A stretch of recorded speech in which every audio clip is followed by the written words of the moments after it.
Hello, ladies and gentlemen. Welcome to the channel once more. So, today I will be talking about my Mavic Air 2. Like many others, I was using the drone and ended up crashing the drone. The immediate aftermath was in my mind, I thought the drone was done for, that it would never fly again. I had a broken propeller and the arms were all twisted, looking funny. I thought the drone was over. But then I picked it up and looked it over, and I realized, well, some of the pieces were open and I could get it to where it seemed to be functional. So, the advice I have for you, if you have any drone from Mavic, is to make sure when you are flying your drone or every so often that you check and make sure you have the latest firmware. As you can see, I'm going through the process here of downloading the latest firmware. Most often the drone will let you know if there's a more recent firmware than the one you're trying to use to fly, and it will direct you to download and upload the latest firmware.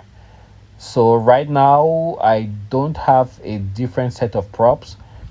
The one I have, you can see it has a cracked propeller, but it flies still like normal without any issues, so I still use the drone to fly. Like I said, I was quite shocked that the drone was able to fly after the crash. My gimbal wasn't affected.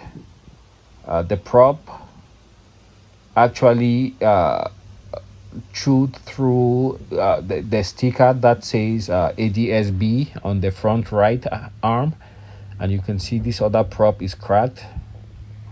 But for the moment, I still fly with it and I haven't had any issues. So these are the props I had on the Mavic Air 2 when it crashed. I'll lay it out here so you guys can see the extent of the damage. So one thing to realize, if you are buying aftermarket props for your Mavic Air 2, be aware the props are designed just like modern cars to take the brunt of the impact. So most likely your prop will break away whenever you crash your drone, and that is, I believe, by design, so as to protect the motor. That way your motor doesn't get damaged or the shaft of the motor gets out of line. If it does that, then you'll be hovering and you could see your prop wobble, and ultimately it will affect the bearings and the longevity of your electric motor. So those props, as you could see, they shared off, saving my motor, but underneath I didn't have anything broken. The gimbal, it's so well suspended, it didn't sustain any damage. You can see where the prop cut through that sticker.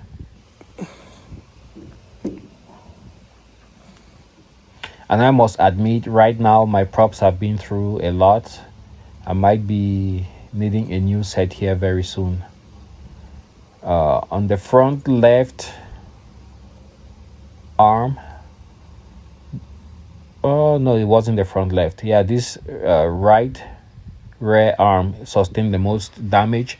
It was actually cracked a little bit open, and I had to squeeze everything back in place. I am still happy that the motor did not get damaged, any internal damage. I hovered for a few feet, moved around close to me before I felt comfortable taking the drone far out. So now I fly it as if nothing happened. I was worried initially that I might have to replace the motor, and with these Mavic Air 2s, it's quite a complicated process involving soldering, which I wasn't ready to do. So now it's just a bonus footage showing you the beautiful sunrise, and you can capture it from afar, which makes the Mavic Air 2 such a pleasure to fly. So if you take anything away from this video, is make sure you're flying on the latest firmware. If you have any doubt, when you are in the Fly app, press the 3 dots on the far right, and then that should take you to the screen where you can check for updates. And just want to thank everyone for watching. See you guys on the next video. And remember also, one last thing, if you're buying replacement parts, try as much as you can to get OEM parts, because they are designed to a certain specification. I am pretty sure if I had aftermarket propellers that were much stronger, then the damage, the force of the impact would have transferred to the shaft of my motor, and that would have caused even greater damage. Thanks for watching. See you guys on the next video.